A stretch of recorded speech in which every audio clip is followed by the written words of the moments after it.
Kerajaan gagal, punca Majlis Raja-Raja bermesyuarat. Guan Eng mengadu pada Agong. Gempa, Agong terima 2 dokumen sulit dari Anwar. Mahathir dedah cadang pada Agong untuk ambil alih kerajaan.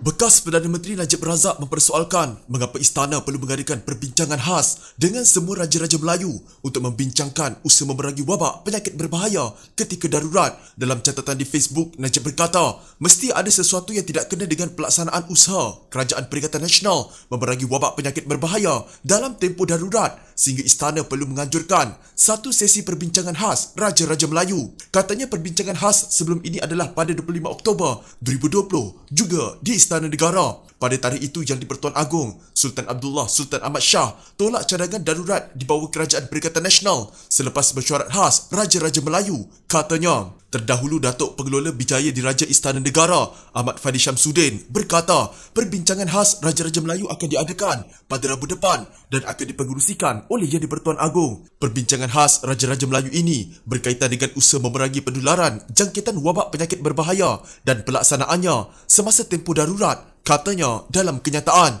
Najib menjelaskan dasar yang diamalkannya sepanjang menjadi Perdana Menteri ke-6 sambil menegaskan bahawa beliau menginginkan sebuah masyarakat yang lebih setara dan adil. Dalam temubual di YouTube itu, beliau mahu merapatkan jurang antara yang kaya dan yang miskin kerana beliau tidak menyokong mereka yang kaya menjadi lebih kaya dan yang miskin menjadi lebih miskin. Saya prihatin tentang semua ini. Dalam hati saya mahukan masyarakat yang lebih adil, katanya. Najib berkata, keutamaannya adalah rasa bertanggungjawab terhadap negara dan rakyat Malaysia. Saya akan berbincang dengan setiap menteri pada setiap suku tahun kerana saya pentingkan kad laporan dan setiap tahun saya akan bentangkan kad laporan kepada negara. Saya ingin beritahu semua tentang apa yang telah kita capai. Contohnya, berapa jalan raya telah kita bina, berapa banyak kampung telah terima bekalan air dan elektrik dan bagaimana pula dengan kemiskinan dan usaha menaikkan tahap pendapatan dan juga perkali gini untuk negara. Katanya, jika anda tidak ada arah, tiada visi dan tidak memberikan hasil, tempoh anda sebagai pemerintah sangatlah sekejap, katanya.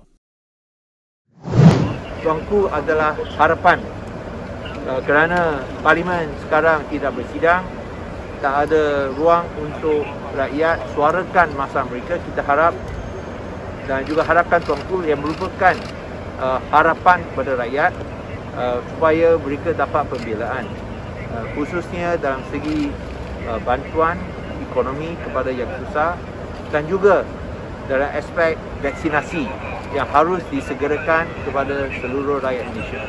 Yang di-Pertuan Agong sudah dimaklumkan tentang dakwaan kerajaan gagal mengatasi masalah wabak penyakit berbahaya, kata Setiausaha Agong DAP Lim Guan Eng selepas selesai menghadap Sultan Abdullah Sultan Ahmad Shah di Istana Negara petang semalam. Lim berkata, rakyat berharap pada Sultan Abdullah kerana wakil mereka tidak dapat bersidang di Parlimen ekoran perintah darurat. Saya beri pandangan bukan sahaja daripada pihak parti tapi pihak rakyat kepada Agong. Katanya ketika ditanya pemberita sama ada kegagalan yang didakwa itu diadukan kepada Sultan Abdullah dalam pertemuan semalam. Tuanku faham dan kami serah kepada kebijaksanaan Agong. Dalam pertemuan selama 80 minit, bekas Menteri Keuangan itu menyampaikan pandangan tentang ekonomi, wabak penyakit berbahaya dan bantuan untuk rakyat yang susah termasuk di kawasan pembangkang. Lim berharap bantuan ekonomi yang lebih besar dan proses pencegahan dapat disegerakan. Tuanku adalah harapan kerana sekarang Parlimen tidak boleh bersidang, katanya. Sementara itu, Presiden Amanah Muhammad Sabu melaporkan kepada Agong tentang aduan rakyat di pusat khidmat wakil rakyat mereka. Rakyat pergi ke pusat khidmat ambil makanan kerana mereka tidak ada pendapatan lagi. Macam pemandu panggilan, tidak ada penumpang. Macam mana nak makan, katanya. Beliau juga menyampaikan hasrat agar Parlimen boleh bersidang seperti di UK. Bila pandemik teruk, lagi kerap sidang Parlimen perlu diadakan sebab rakyat nak tahu apakah program kerajaan, katanya. Terdahulu Guan Eng tiba di Istana Negara pada 1.55 tengah hari sementara Mat Sabu memasuki istana pada 3 petang dan keluar sejam kemudian. Ketika pertemuan empat mata antara Datuk Seri Anwar Ibrahim dengan Yang di-Pertuan Agong Al-Sultan Abdullah Riayatuddin Al-Mustafa Billah Shah di Istana Negara semalam, Ketua Pembangkang didakwa telah menyerahkan dua dokumen. Menurut sumber yang enggan dinamakan, Anwar didakwa menyerahkan dokumen penting untuk pertimbangan agung. Anwar semasa sesi menghadap Yang di-Pertuan Agong Al-Sultan Abdullah Riayatuddin Al-Mustafa Billah Shah ada menyerahkan dua dokumen penting tentang cara menyelesaikan masalah wabak penyakit berbahaya dan juga cara membangun semula ekonomi dan negara yang kian lumpuh. Katanya kepada Malaysia Gazette, Anwar semalam antara pemimpin pembangkang yang menghadap agung di Istana Negara. Ia selepas Perdana Menteri Tan Sri Muhyiddin Yassin yang mewakili Parti Pribumi Bersatu Malaysia berbuat demikian pukul 7.49 pagi semalam. Menurut sumber itu lagi, kedua-dua dokumen penting itu dikatakan ada kaitan dengan cadangan pihak pembangkang untuk kerajaan menyelesaikan penularan wabak penyakit berbahaya yang merupakan komitmen Anwar bahawa beliau serius, komited dan mempunyai agenda yang jelas, katanya lagi. Bagaimanapun sumber itu tidak memperincikan kandungan dua dokumen penting berkenaan. Hari ini, beberapa lagi pemimpin politik, antaranya Tun Dr. Mahathir Mohamad yang mewakili Parti Pejuang Tanah Air, turut akan menghadap agung hari ini. Antara yang sudah menghadap agung adalah Timbalan Presiden PAS, Datuk Seri Tuan Ibrahim Tuan Man dan Presiden MCA, Datuk Seri Wee Ka Siong. Al-Sultan Abdullah dalam satu kenyataan rasminya bertitah, satu perbincangan khas dengan Raja-Raja Melayu akan diadakan di Istana Negara pada 16 Jun ini. Perbincangan khas Raja-Raja Melayu ini adalah atas inisiatif Seri Paduka Baginda dan akan dipengerusikan oleh Yang di-Pertuan Agong. Kalau nak buat mageran ini, tentulah kerajaan yang ada sekarang ini mencadang kepada agung.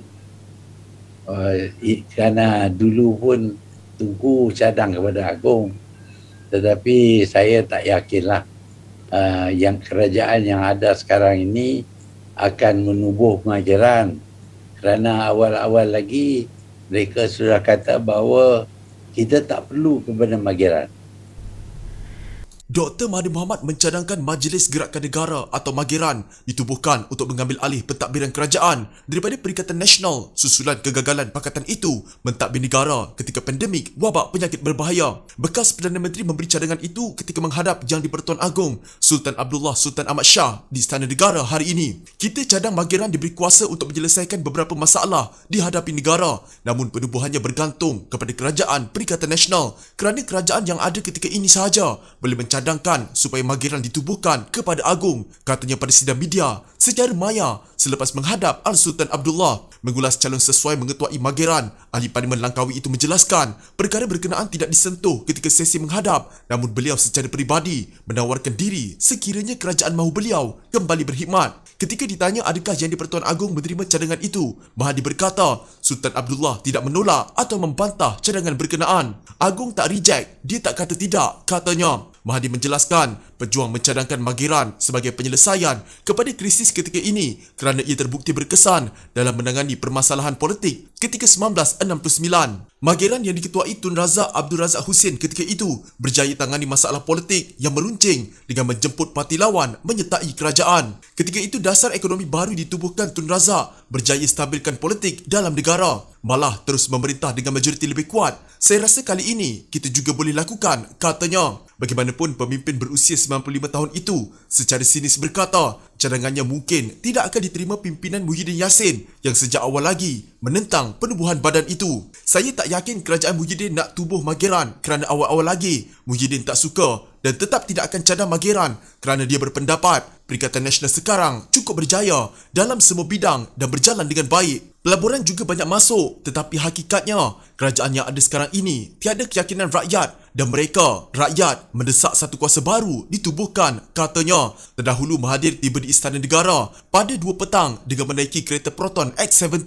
Beliau menghadap Sultan Abdullah kira-kira sejam dan meninggalkan pekarangan Istana Negara pada 3 petang. Pengerusi pejuang itu adalah pemimpin politik ke-7 menghadap agung sejak semalam. Ini kali pertama Mahathir menghadap agung secara bersemuka selepas melepaskan jawatan Perdana Menteri pada Februari tahun lalu yang menyaksikan kejatuhan Kerajaan Pakatan Harapan. Sebelum ini beliau 2 kali menghantar permohonan kepada agung untuk menghadap selepas pengisytiharan darurat pada Januari lalu.